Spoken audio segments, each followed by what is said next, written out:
लोग अक्सर पूछते हैं बिहार ने दुनिया को क्या दिया, तो सुनिए, ज्ञान और शिक्षा का पहला एंट्रेंस टेस्ट यहीं शुरू हुआ। राजगीर की पहाड़ियों के बीच खड़ा था नालंदा, विश्व का पहला अंतर्राष्ट्रीय आवासीय विश्वविद्यालय। 5वीं शताब्दी में सम्राट कुमार गुप्त ने इसे स्थापित किया और यह अगले 700 साल तक शिक्षा का दीपक बना रहा। यहां 2000 शिक्षक और 10,000 छात्र पढ़ते थे। ज्ञान की गहनता हर कोने में महसूस होती थी। लेकिन दाखिला आसान नहीं था। यहां मौखिक एंट्रेंस टेस्ट होती थी। चीनी यात्री ह्वेनसांग लिखते हैं, काफी पैन सिर्फ 20% छात्र ही इस परीक्षा में सफल होते थे।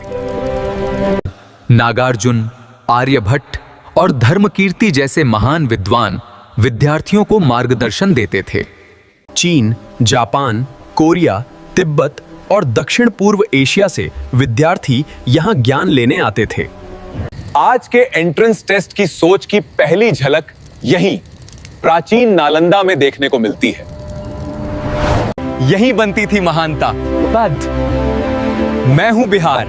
सब्सक्राइब और फॉलो करना मत भूलना।